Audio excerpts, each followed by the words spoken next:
right now.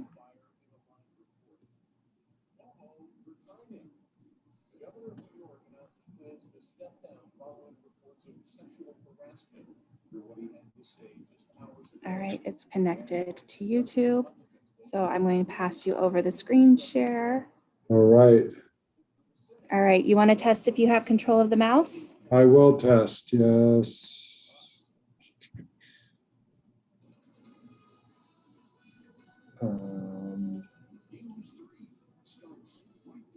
Yeah, it's just a little bit slow.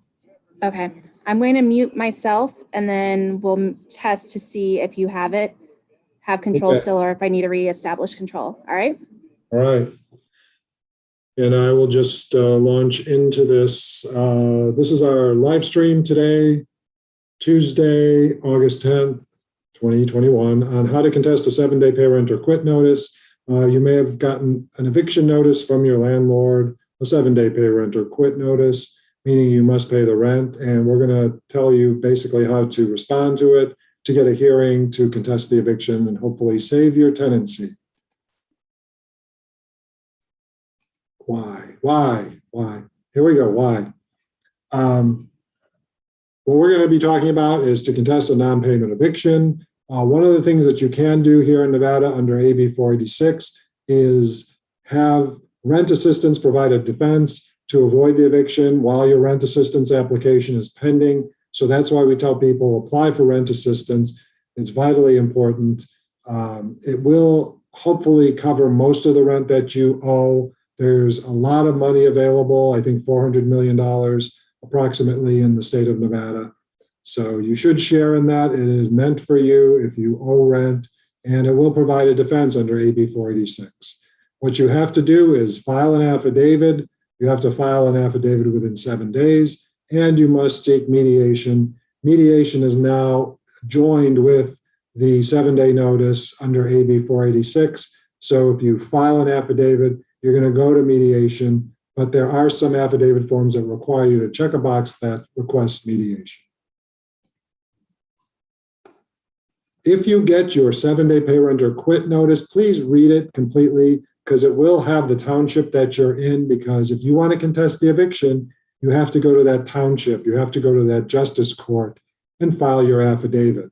The form, Nevada law requires the township that you're in, the township that your dwelling is in, to be listed in the 7-day notice. So just read the notice. You'll know what township you go to, what court you go to contest the notice. It's not district court. It's not federal court. It's justice court. And justice court is by township here in Nevada. So read your notice. You'll find the township.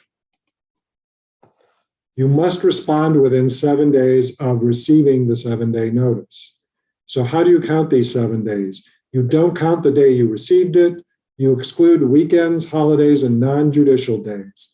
A non-judicial day is a day when the court is closed. So, for instance, Henderson has a 4-day week. So you count Monday, Tuesday, Wednesday, Thursday. You don't count Friday because it's a non-judicial day. So again, don't count the day that you were served. Count every other day except weekends, holidays, and non-judicial days. Here are some examples. If you get a notice on Sunday, August 1st, the 7-day notice is due Tuesday, August 10th. That's 5 days, 5 weekdays, and you don't count the day it's served. Yeah. Monday, August 2nd, if you get the notice on Monday, August 2nd, it's due Wednesday, August 11th, and so on. You are entitled to an extra weekend if you're served on Friday. So if you're served on Friday, August 6th, your notice is due Tuesday, August 17th. Again, we're not counting the day it's served. We're counting then every day other than a weekend, holiday, and non-judicial day. And you must file on that 7th day before the close of business at your local township court, your justice court. And to contest the eviction, you must file the affidavit within 7 days. Okay. Usually in these situations in normal times, you have limited defenses to a 7-day notice. You paid the rent, you tried to pay the rent, you legally withheld the rent because of some habitability problem. But during this pandemic, you have an extra defense. You've applied for rent assistance. So AB 486 gives you the right to plead that in your 7-day notice, and that should stop the eviction until the rent assistance is paid to your landlord. So that's a good way to stop the eviction. It's a good way to get the rent assistance to your landlord, to pay off the landlord, and avoid these problems in the future. There are some other miscellaneous defenses. We're not going to talk about it too much. There's bankruptcy protection. There's 118A 490, where if your landlord owes you money based on a claim, you can use that in a 7-day notice. But by and large, because people haven't paid rent for so long, you're not going to have a defense. So that's why AB 486 was created. If you've applied for rent assistance, you have a defense to the eviction. All right, the affidavit form, we will talk about it. We're going to be using the Clark County form, which from the Self-Help Center is available to you online. Also in Northern Nevada, on our website, we have a form that you can use in Washoe County or any other area except Clark County. I'm going to be going through the general information required in these affidavit forms. If you live in Clark County, I would use the model form. And I wish that fire truck would shut up because it keeps honking. But anyway, some things you just don't have any control over. All right, so an affidavit form. Again, I talked about the township. Right at the top, you're going to put the township.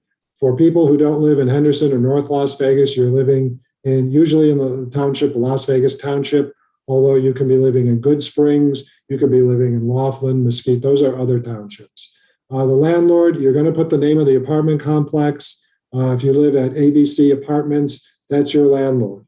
If you don't know the exact owner, if you don't know whether the management company should be named, look at your 7-day notice. Your 7-day notice is going to say who it's issued by, who your landlord is. If you live at ABC Apartments or Inspirata Apartments or Pacific Vapors Apartments, whatever it is, you're going to put that name as the landlord. You're going to put your name and address, your phone number, and your email. If you electronically file, the court's going to notify you by email. So you want to get all that contact information in the tenant section because you want to be notified when that hearing is set and you want to appear at your hearing. The first line, you're going to put your address. Sorry, it's a little small on my screen. Anyway, the first line, you're going to put your address. Second line, you're going to indicate whether you're subsidized or not. A subsidy is a Section 8 housing voucher subsidy or conventional public housing. It probably won't apply to you, but if it does, check that box. I don't know why it's there as a second box. It's just there. Here's where you request mediation. Of course, it is baked into AB 486, so you really don't need to do this. But on line 3, I do request mediation on this issue.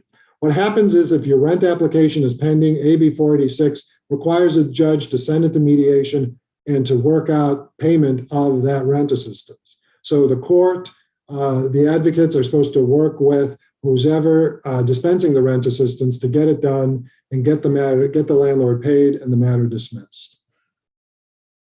Okay, for mediation, you're supposed to request the type of mediation. I would request phone or Zoom. Obviously, you don't want to risk the health of your family or your loved ones by going in and meeting in person. So I would request telephonic or video conference and also indicate who's going to participate in the mediation. If you're filing the affidavit, it's very likely going to be you who is participating. All right.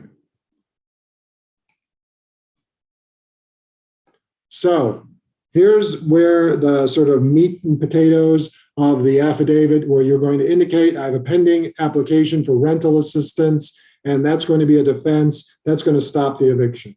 So check that box. It's 4A. If the landlord refused to participate, that's relevant. If you've been granted rent assistance, but the landlord refused, check the boxes that apply because if you've applied for rent assistance, as I said before, under AB 486, you do have a defense to the eviction. And what is assumed is that if you have a rent assistance application pending, you need to apply for rent assistance. So if you haven't done so already, you haven't gotten any eviction notices, but you do owe the rent, apply for that rent assistance. You want to get that process started as quickly as possible. All right, these are some of the mainstream. If you haven't applied for rent assistance or you just don't want to, these are some other defenses. You can claim habitability as a defense. If you complain about a habitability problem and the landlord doesn't fix it, you can withhold rent. So that's a defense.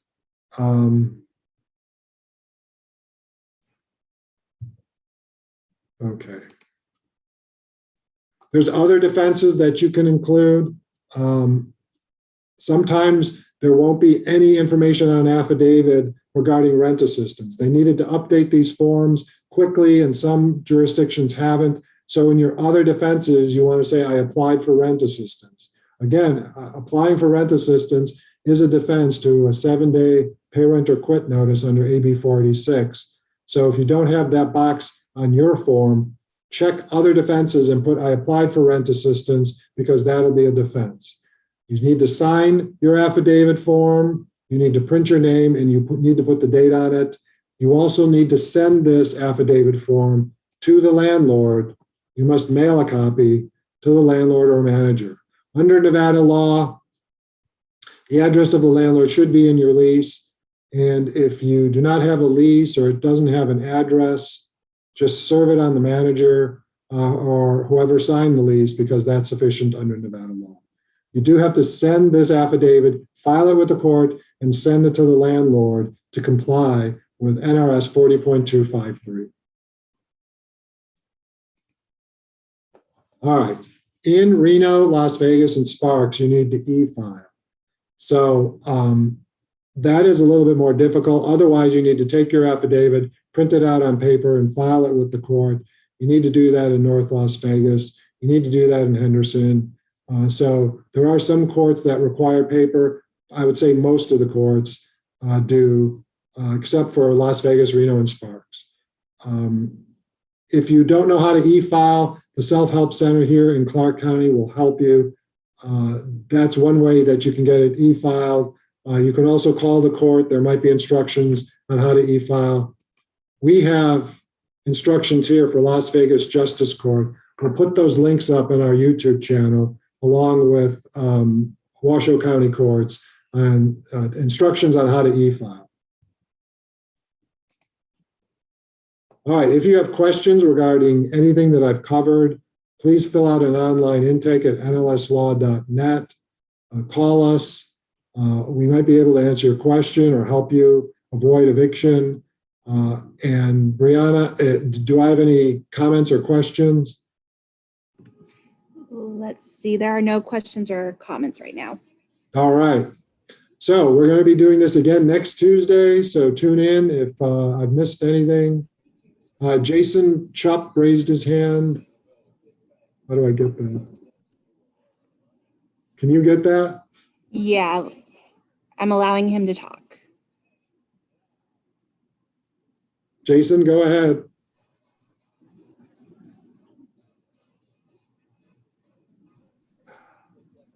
Is he muted? I can't hear you, Jason.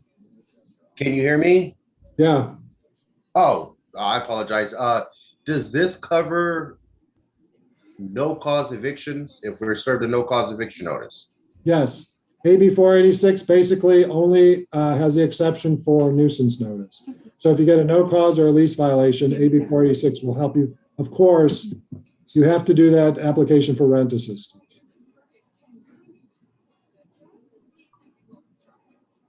Okay. But yeah, it will protect you if you have an application for rent assistance and get a no cause notice. The court should stay it, should stop it while that rent assistance application is pending. I had another question. I know that we got the CDC extension till October 3rd, but there's questions of whether or not that they could still file on us before then. I mean, I know they can already, but do you think that because the protection is equal or more or better than the CDC moratorium, that the state will look at it as if it doesn't apply in Nevada? I know that Brown is saying that. Yeah, Brown doesn't know what he's talking about, or he just wants to create controversy. They overlap, but to say it doesn't apply here in Nevada is simply wrong. It does apply here in Nevada. No court has found that it doesn't apply. So when the CDC says it applies across the country in cases that have substantial or high transmission rates for COVID, it applies here in Nevada. That controversy, I think, is a lot of wasted time and wasted energy. Now is that the AB 486 and both AB 486 and the CDC declaration require you to go after rent assistance. So if you've gone after rent assistance, use AB 486 because that's going to cover you longer than the CDC declaration. Thank you, David. Sure.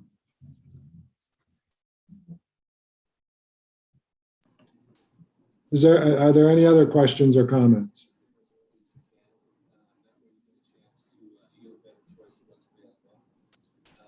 Okay, I think that's it. Brianna, we're good, right? We're good, yes. All right. I don't even know what screen I'm in. I will go ahead and stop the share Yeah, and end please. the live stream. Thank you. Bye. Bye. Oh, here we are.